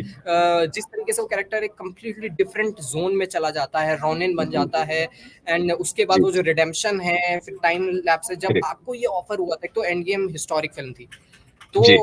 एंड गेम जैसी फिल्म का पार्ट बनना है ना, उसके बाद जी। हॉकाई का ये एक अलग अवतार में आपको वॉइस करना, उसके पीछे करेक्ट। की क्या कहानी? तो मैं आई मीन पूरे अवेंजर्स सागा में मैं बस थॉर के किसी एक दोस्त का कैरेक्टर प्ले कर रहा था, उसकी उनकी आवाज दे रहा था।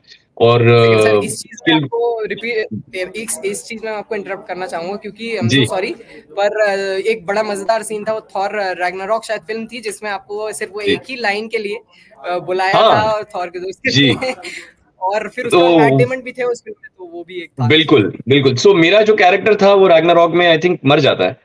तो हाँ वो जी। वो खंजर लगता है उन्हें और वो मर जाते हैं। वो एक बस वो चीख, उस चीख के लिए मुझे बुलाया गया था। एंड दे वर लाइक जी। यार इतना तुम आ गए हो और एक ही लाइन करके जाओगे, that will not be great. तो हम there is a special appearance by Matt Damon, तो हम वो करवाएँगे आपसे। तो वो मैंने उस फ़िल्म में किया था, और फिर मुझे मुझे लगा था कि that will be the end of my you know run in the Marvel saga, in the Avengers saga. But I think last part में एंड गेम में, बिकॉज़ हॉकाई का कैरेक्टर बिकम्स रोनिन बन जाता है वो एक तरह से। और उसका वो जो पर्सनालिटी शिफ्ट है, उसकी जो उसका जो चेंज आता है, बदलाव आता है उसकी पर्सनालिटी में, वो आई थिंक जस्टिफाई करने के लिए उन्होंने रीकास्ट किया था उस कैरेक्टर को लास्ट फिल्म के लिए। और तब उन्होंने मुझसे वो आवाज ऑडिशन करवाई थी आई थिंक, और वो करने का फिर मुझे मौका मिला, वरना मुझे तो I was not a part of that otherwise. और बिल्कुल सही कहा आपने कि वो पहला सीन डब करते ही मैं चौंक गया था, बिकॉज उसी से शुरू होती है फिल्म और पूरा उथल पुथल शुरू हो जाती है वहीं से।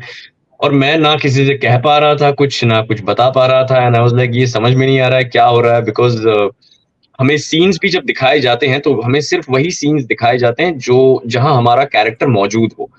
हम्म। तो उसके साथ बीच में क्या हो रहा है या फिल्म में दूसरा क्या हो रहा है वो कुछ समझ में नहीं आ रहा था। और अचानक फिर 2-3 सीन्स के बाद वो फिर रोनिन बनकर सामने आता है। तो बीच में क्या हुआ, कहानी क्या थी, वो भी समझ में नहीं आई। उसके साथ इतना कुछ बड़ा हो गया, वो भी समझ में नहीं आया कि किससे कहें। बिकॉज़ हमारे एनडीएस बहुत स्ट्रिक्ट होते हैं, और ना मैं घर पर ना किसी से इस बारे में बात कर सकता हूँ कि मैंने कोई कैरेक्टर किया भी है। कहानी या क्या होता है वो तो बहुत दूर की बात है। मैं उसके लिए वॉइस कर रहा हूँ, ये भी बता नहीं सकते हम किसी से। और वैसे ही हुआ, और हमने कुछ 3 महीने पहले वो फ़िल्म डब कर ली थी, तो मैं जानता था कि क्या हो रहा है, बट 3 साढ़े 3 महीने किसी से कुछ ना कह पाना, और फाइनली जब वो फ़िल्म रिलीज़ हुई तब जाकर फिर मैंने बात करना शुरू किया उसके बारे में दोस्तों से, और हम डिस्कस करते थे। आज देख यार, मैं जानता था कि क्या हुआ है, पर किसी से बता नहीं पा रहा था। इट वाज़ अमेजिंग, मतलब बहुत वियर्ड सी फीलिंग थी। जी, बिल्कुल, मतलब एक कंप्लीटली टोनल शिफ्ट था उस कैरेक्टर के जी, लिए। एंड एक तो हाइप को रोक के रखना इतना टाइम तक, 1 साल का हाइप था end game, infinity war correct. के बीच में, और फैन्स का वेट। ऑफ कोर्स क्लाइमैक्स के बारे में तो शायद आपको उस समय पता नहीं चला होगा, क्योंकि नहीं, क्लाइमैक्स में हॉकाई का बहुत कम डायलॉग था।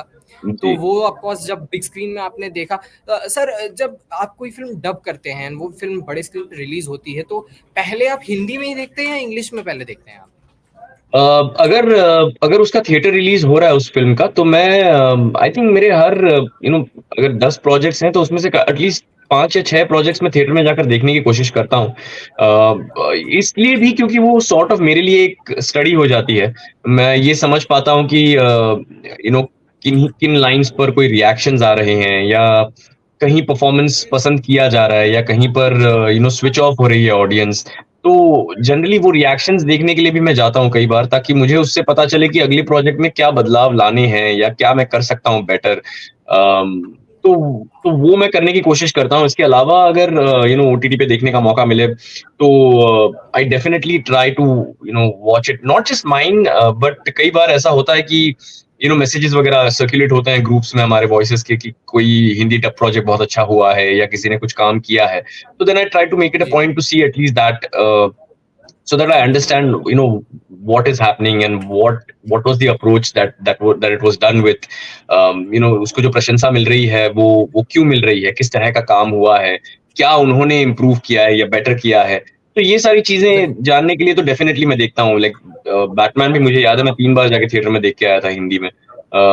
और अब डेडपूल भी is the same thing, to just go and watch and see कि ऑडियंस को क्या मजा आ रहा है। कई बार ऐसा होता है कि आपने बहुत सोची समझी लाइन होती है, उस पर कोई रिएक्शन नहीं आती, और कई बार ऐसी कोई बोल दी हुई लाइन होती है तुक्का जैसी, और वो बहुत हिट हो जाती है सडनली, एंड यू रियलाइज कि ये प्लान नहीं की जा सकती चीजें, कि कहाँ आपकी ऑडियंस हंसेगी या कहाँ वो रिएक्शन देगी। इसके लिए जेनेरिकली आपको पूरा परफॉर्मेंस ही एक बैलेंस्ड वे में करना पड़ता है, और फिर छोड़ देना पड़ता है कि वो इस उम्मीद में कि वो अप्रूव हो जाए या वो पसंद आ जाए लोगों को। या सर, इस टाइप का जो कैरेक्टर्स हैं लोगों को ऑफ कोर्स बेशक बहुत पसंद है, पर जब हम बात कर लें एक ऐसे टाइप के कैरेक्टर की, जब एक रोल आपको मिला है, वो लोगों को पसंद आया है, एंड फिर उसके बाद वो वॉइस चेंज कर दी जाती है, तो एक ऑफ कोर्स एक जी। लोगों में आक्रोश रहता है। एंड हम्म, ऐसा, डबिंग इंडस्ट्री छोटी इंडस्ट्री, एक छोटी सी कहानी मैं अपने दर्शकों को इस बारे में बताऊंगा कि जब शिवाजी द बॉस रिलीज हुई थी और साउथ में बहुत चली थी, तो उस फिल्म का नॉर्थ में जो है क्रेज बन गया था कि यार एक फिल्म आई है साउथ में शिवाजी द बॉस, हमें देखनी है सबको। अब उन प्रोड्यूसर्स ने जल्दी जल्दी उसको डब करवाया, डब कराने के लिए ऑडिशन हुआ, ऑडिशन में कई लोगों का ऑडिशन हुआ, इवन अनिल कपूर सर ने ऑडिशन दिया था उस फिल्म में अच्छा। रजनीकांत सर की वॉइस के लिए। और सब ये सोच रहे थे कि कौन करेगा, और फिर बीच में से एक कमाल के डबिंग आर्टिस्ट उभर के आते हैं, निकल के आते हैं, मिस्टर मयूर व्यास सर, मयूरी के, हाँ। जिनको वो ऑडिशन मिला, और ऑफ कोर्स अनिल कपूर जी की वॉइस को बीट करके वो रजनीकांत सर की वॉइस बन गया। और जी, आज तक लोगों को पता ही नहीं है आधों को कि रजनीकांत सर अपने लिए हिंदी में डब नहीं करते हैं, मयूर सर करते हैं, इतना सीमलेस रहता है। जी, तो जी, वो एक कैरेक्टर रह गया। पर आजकल के टाइम पे थोड़ा सा उल्टा हो रहा है। क्या हो रहा है कि डबिंग आर्टिस्ट के बदले स्टूडियोज अप्रोच कर रही हैं बड़ी पर्सनालिटीज को, ऑफ कोर्स जी, एक फेस वैल्यू के चक्कर में, एक इसके चक्कर में। और जी, ऐसा बहुत कहानियां हमने सुनी होंगी, जैसे वरुण धवन ने डब किया था सिविल वॉर में कैप्टन अमेरिका के लिए, और जी, हमारे साथ संकेत सर मौजूद है, संकेत सर के साथ खुद हुआ है डेडपूल 2 में, जब रणवीर सिंह ने उनको रिप्लेस किया था इस कैरेक्टर के लिए। और अब जी। पुष्पा की जैसे कि हमने बात की, तो ये जो कैरेक्टर सर डबिंग आर्टिस्ट से लेके अब पर्सनालिटीज को दिए जा रहे हैं, और फेमस जी। पर्सनालिटीज को दिए जा रहे हैं, और कभी कभी ये उतना बढ़िया तरीके से शेप आउट भी नहीं होता। ऑडियंस वोकल है, हुँ, पर as a hmm. Dubbing artist आपको अंदर क्या फील होता है, और आप उसके लिए कभी ऐसा वॉइस रेज करते हैं? यार ऐसा कई आर्टिस्टों के साथ कई शुरुआत से ही होता आया है। ऐसा नहीं है कि अब होना शुरू हुआ है। अब ये नोटिस होना शुरू हुआ है बिकॉज़ ऑफ सोशल मीडिया, जहाँ लोग अगर ऐसी कोई रिप्लेसमेंट होती है और वो उन्हें पसंद नहीं आती है इन टर्म्स ऑफ परफॉर्मेंस, अब बोलना शुरू कर रहे हैं और वो दिखाई देना शुरू हो रहा है। वरना ये चीज़ बहुत पहले से होती आ रही है, and generally it's a marketing call. As a producer या as a studio, it's their film, it's their project, तो वो जो डिसीजन लेंगे it will be according to what money they have invested and what returns they are going to make. अगर उन्हें ये लगता है कि सेलिब्रिटी लेने से ज्यादा आईबॉल्स आएंगे या ज्यादा लोग थिएटर आएंगे इस प्रोजेक्ट के लिए, तो वो उनके हिसाब से वो सही स्टेप होती है और वो उठा लेते हैं। अब लाइक यू सेड कि हर बार it doesn't hit the bullseye, जी। बिकॉज अब ना लोगों को एक सर्टेन डब क्वालिटी या एक सर्टेन स्टैंडर्ड एक्सपेक्ट करते हैं लोग, और वो अगर डिलीवर ना हो तो भले वो वॉइस हुँ, आर्टिस्ट हो या सेलिब्रिटी हो, वो सीधा अपने मन की बात बोल देते हैं सोशल मीडिया पर। और you know, as an artist, if I've done a character and it's getting replaced, it'll always be a little bit of a painful situation. uh, पर यार ये हमसे पहले कोई कोई और कर रहा था, हमारे बाद कोई और वॉइस करेगी। सो माय ओनली थिंग और my 2 cents on this is, I always say कि यार, replace a voice for a better voice, don't replace it for a face. That is, जी। I think, not justified to a degree, but like I said, it's a money game at the end of the day. But अब उसमें भी बदलाव आने शुरू हो गए हैं. Voice artists are getting recognized. They are being used in the promotional strategy. Companies like Netflix and Warner Brothers have actually called us on board to promote a certain project, which is a huge honor, and it's a wonderful step in the right direction. uh, बिल्कुल। हमें हमें credits वगैरह मिलना शुरू हो गए हैं, बड़ी बड़ी फिल्मों के क्रेडिट लिस्ट के बाद हमारी स्लेट आती है, जहां Hindi voice artist, writers, directors, studio, सबके नाम दिए जाते हैं. तो आई थिंक सही दिशा में कुछ कदम तो उठाए जा रहे हैं डेफिनेटली, और उनका स्वागत ही किया जाएगा हमेशा. बट हाँ, ये एक लड़ाई तो रही है हमेशा से, और वो रहेगी. आई थिंक वो कभी खत्म ना होने वाली लड़ाई है, जिसमें किसी ना किसी को हमेशा लगेगा कि एक सेलिब्रिटी को लेना एक बेटर मार्केटिंग कॉल होगा. I don't think that will ever stop, hmm, but it's hmm. Changing slowly. जी. बिल्कुल। और चेंज तो हो रहा है, और एक और बहुत ज़रूरत चेंज जो है वो ये है कि जैसे सिंगर्स होते हैं, उनकी भी वॉइस का टैलेंट हम देखते हैं कि किस तरीके से आता है, एंड उनको जो है जी. रॉयल्टी मिलती है उनके कंटेंट के लिए। वैसे हुँ. डबिंग आर्टिस्ट को भी ऐसा मिलना चाहिए, ऐसा हमें लगता है। सर, आपको क्या लगता है कि एक वॉइस का एक कॉपीराइट रहना चाहिए कि ये आवाज़ अगर आ रही है, ये आवाज़ फ्यूचर में कोई यूज़ कर रहा है, आज या कल या आज से कई साल बाद भी, तो वो आवाज़ जी. संकेत मात्र की है, उनके उनके फैमिली को रॉयल्टी मिले। इसके रिलेटेड कोई काम हो रहा है कि नहीं, या आपको क्या फील होता है इसके बारे um, ऑनेस्टली स्पीकिंग, किसी भी क्राफ्ट में अगर कोई आर्टिस्ट कुछ क्रिएट कर रहा है, तो उन्हें उसके बाद उसका इस्तेमाल करने वालों को रॉयल्टी देनी चाहिए. Ethically is what I think. में? Shouldn't be just limited to voicing या सिंगिंग और समथिंग ऑफ दैट सॉर्ट.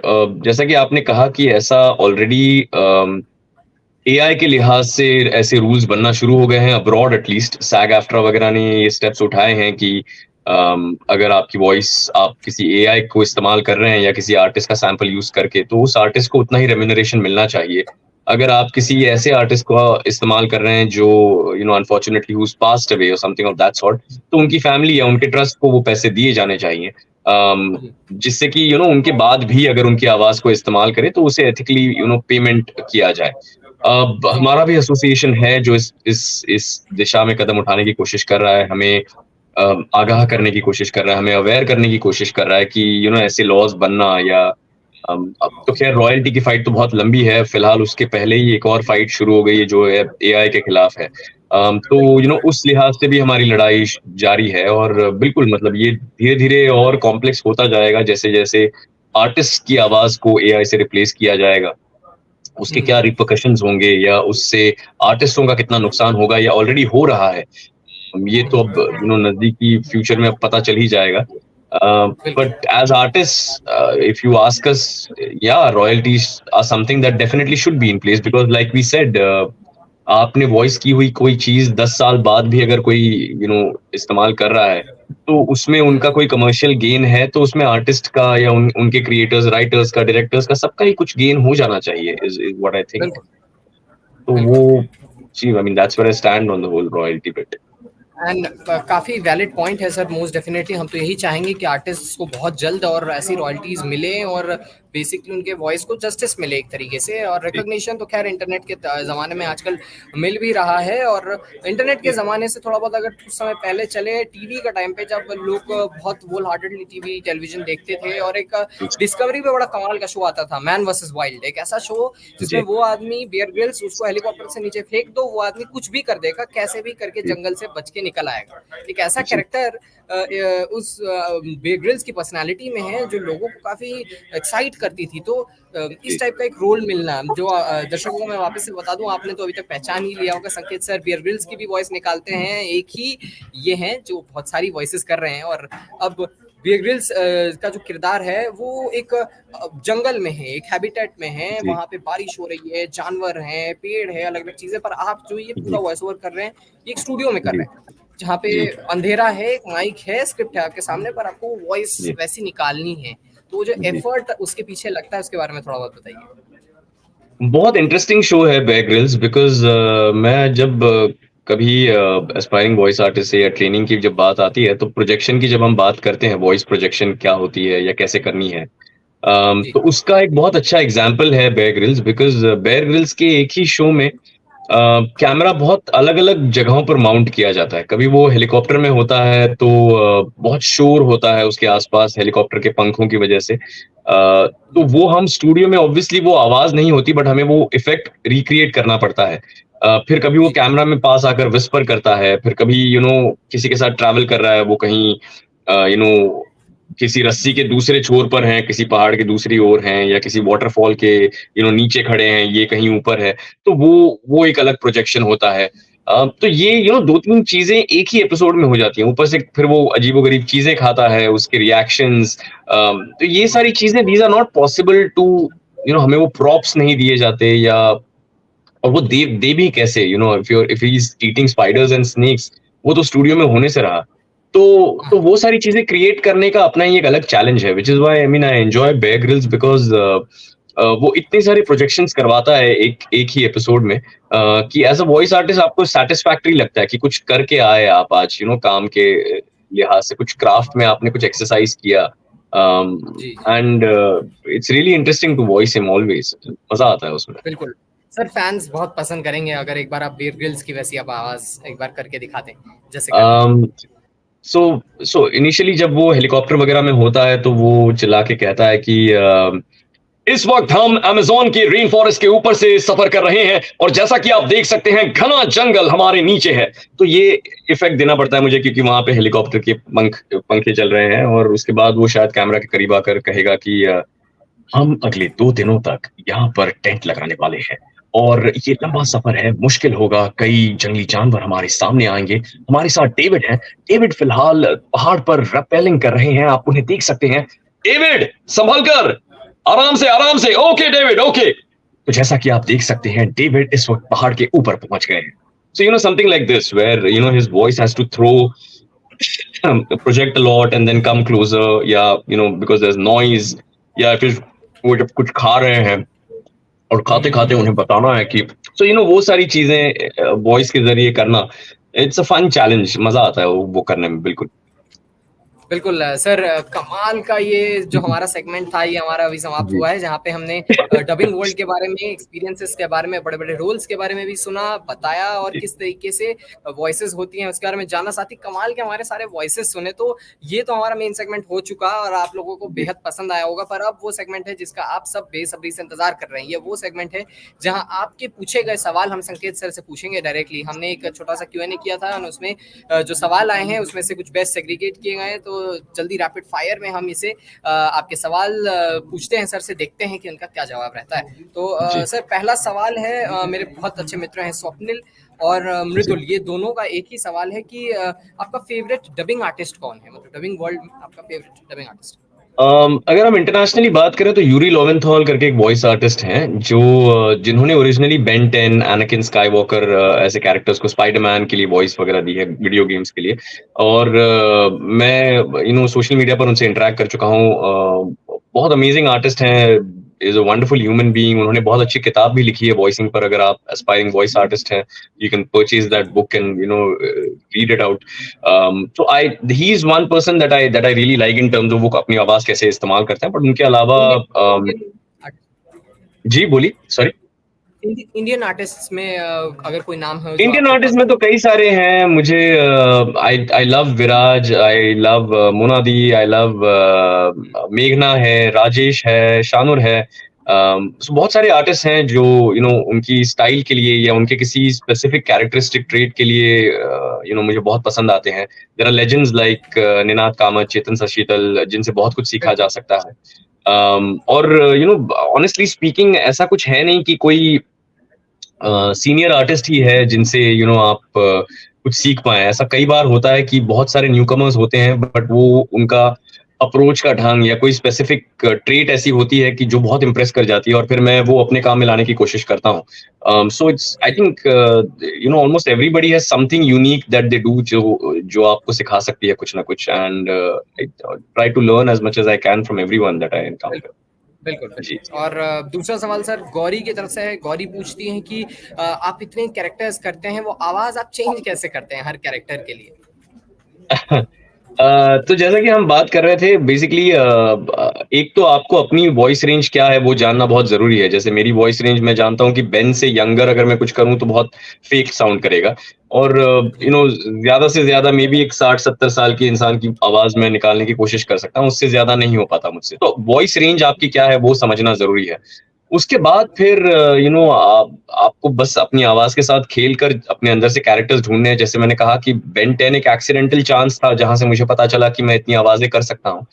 पर जी, आई सजेस्ट या I advise now, because of that, looking back, I always tell people कि भाई आप अपनी तरफ से जानबूझकर कोशिश करो और ये देखने की कोशिश करो कि आप कितनी आवाजें बना सकते हैं। फिर उसके लिए आप पेस वेरी कर सकते हैं, अपना पिच चेंज कर बिल्कुल। सकते हैं, अपनी आवाज का टेक्सचर बदलने की कोशिश कर सकते हैं। फिर इसका कॉम्बिनेशन चेंज करते करते आप कई सारे कैरेक्टर्स अपने अंदर डिस्कवर कर पाएंगे। तो that is the simplest process I think I can tell people. जी, सर आयुषी पूछ रही हैं कि जो की कंपोनेंट्स हैं वो क्या दिमाग में रखने हैं जब हम डबिंग कर रहे हैं, आप डबिंग कर रहे हैं उसमें, और साल के 12 महीने आप ये काम करते हैं डबिंग का, तो अपनी जी। आवाज़ को आप एक स्टेबल कैसे रख पाते हैं साल के 12 महीने? जैसे हमें खाँसी सर्दी हो जाती है, तो जी। आपको वो चीज़ कैसे हो पाती है? ओके, तो सबसे सबसे इम्पोर्टेंट कंपोनेंट्स जो मैं ध्यान में रखता हूँ वो ये है कि मैं सीन को और डायलॉग की जो जितनी लाइंस हैं उन्हें ब्रेक डाउन करने की कोशिश करता हूँ, ये समझने के लिए कि उस सीन में बेस इमोशन क्या है। और उस सीन में ऐसे कौन से शब्द हैं जहां पर या जिन्हें बोलने के बाद वो इमोशन चेंज हो रहा है या शिफ्ट हो रहा है। मैं ये भी ध्यान में रखने की कोशिश करता हूँ कि मेरे कैरेक्टर का एक जनरल मूड या जनरल पर्सनालिटी टाइप क्या है, और उस हिसाब से आवाज देने की कोशिश करता हूँ। रही बात आवाज को मेंटेन करने की, आई थिंक इवेंचुअली कुछ साल आवाज देने के बाद आप ये समझ जाते हैं कि अगर हल्का सा कोई जुकाम वगैरह हो, तो हुँ, वो एक सिस्टम होता है कि आप अपनी आवाज कहाँ से दे रहे हैं। योर डायफ्रामेटिकली स्पीकिंग, या you're speaking from your chest, you're speaking from your diaphragm, या आप अपने मुंह से बात कर रहे हैं, अपने नाक की तरफ से बात कर रहे हैं। Everybody speaks a little bit differently. तो जुकाम के जी, वक्त बस you have to make sure that the voice never reaches the nose area और the mouth area, and you almost always try to speak from your throat. Now it's not the healthiest way to do it, but every artist learns a certain technique. सीख जाते हैं आप एक ऐसी technique की जिससे आप वो जुकाम छुपा पाए। और जी, ऑफ कोर्स एज आर्टिस्ट हमें अपनी आवाज का थोड़ा बहुत ख्याल भी रखना पड़ता है। You can't just start eating cold things या oily things. If they if there's something that bothers your throat, then you have to slow down. तो वो सारी बेसिक चीजें तो इट्स अ वॉइस हैजर्ड, मतलब उन्हें उनका ख्याल आपको रखना ही पड़ता है, वो comes with the job. But अगर आप वैसा करें तो you can definitely dub for all 12 months, ऐसी कोई तो दिक्कत नहीं है। बिल्कुल। सर राहुल चंद पूछ रहे हैं कि वो ये जो डबिंग वर्ल्ड है वॉइस ओवर में, इसकी अपॉर्च्युनिटी कैसे मिले अगर वो करना चाहें तो? जब हमने शुरुआत की थी उसके बनिस्बत अब तो बहुत ज्यादा अपॉर्चुनिटीज अवेलेबल हैं। आप अपनी कई सारी इंटरनेशनल वॉइस वेबसाइट्स हैं जहां पर अपनी प्रोफाइल बना सकते हैं, जिससे अगर अमेरिका में भी किसी को हिंदी वॉइस रिक्वायरमेंट है या तमिल वॉइस रिक्वायरमेंट है, तेलुगु वॉइस रिक्वायरमेंट है, और अगर आप उसमें डब करते हैं तो आप उनका जवाब दे सकते हैं, अपने सैंपल्स भेज सकते हैं। इसके अलावा कई सारे स्टूडियोज अब ऑनलाइन या सोशल मीडिया पर अवेलेबल हैं। आप उन्हें ईमेल्स लिख सकते हैं, उनके अगर नंबर्स अवेलेबल हैं तो उन्हें कॉल करके सैंपल्स दे सकते हैं। स्टूडियोज और रिकॉर्डिंग इक्विपमेंट बहुत एक्सेसिबल है। आप अपने अच्छे सैंपल्स या तो अपने घर पर बना सकते हैं, या बहुत ही कम पैसों में किसी स्टूडियो को हायर करके वहां पर अपने प्रोफेशनली ट्यून्ड सैंपल्स क्रिएट करके वो फिर स्टूडियोज में डिस्ट्रीब्यूट कर सकते हैं। बहुत जी, सारे एवेन्यूज, बहुत सारी अपॉर्चुनिटीज हैं। बहुत सारे वॉइस आर्टिस्ट अब अपना रिसोर्सेज या वॉइसिंग टिप्स वगैरह शेयर करते हैं सोशल मीडिया पर। कई सारे लोग सिखाते हैं, कई जी, एकेडमीज ओपन हो चुकी हैं। तो तो ऑनेस्टली स्पीकिंग 15-20 साल पहले जो सिस्टम था उसके मुकाबले तो अब काफी सारा इंटरनेट ने बहुत सारे एवेन्यूज ओपन कर दिए हैं. It's just you that has to get into it and start working on yourself, and the opportunities are right there. बहुत काम है. जी जी. सर, जीत बैनर्जी पूछ रहे हैं कि आपने इतने सारे किरदार किए हैं और कोई एक ऐसा कैरेक्टर जो आपको सबसे ज्यादा इम्पैक्ट किया हो एंड इंस्पायर किया हो, ऐसा कौन सा कोई कैरेक्टर?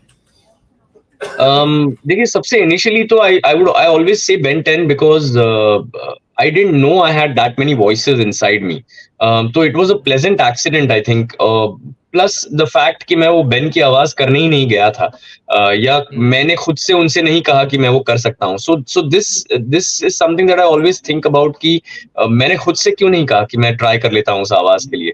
तो इसका मतलब मुझे वो कॉन्फिडेंस नहीं था, और ये या जानकारी नहीं थी अपनी आवाज के बारे में. तो ये कितनी अजीब बात है कि मैं एक वॉइस ओवर आर्टिस्ट हूँ, पर मुझे अपनी आवाज की जानकारी नहीं थी, या पता नहीं था कि मेरी आवाज ऐसी भी ढल सकती है, क्योंकि मैंने कभी खुद से कोशिश भी नहीं की ऐसी. So that's little bit of I always think about it and think कि यार कितना कम नॉलेज है हमें अपनी आवाज के बारे में, या कितनी कम प्रैक्टिस करते हैं, या कितना कम हम खेल पाते हैं अपनी आवाज के साथ. And so start doing that, play around with your voice as much as you can, find new characters within you. It's truly magical when that happens. So I think Ben 10 was one of that character. कमाल का character था sir Benton, काफी को inspire भी किया है sir. और आदिल अंसारी हैं, वो कह रहे हैं कि उनको अल्लू अर्जुन बहुत पसंद है, तो एक बार अल्लू अर्जुन का कोई एक डायलॉग हो जाए पुष्पा का, और उनका अगर आप नाम यूज कर लें उस डायलॉग में. आदिल अंसारी नाम है. अच्छा. तो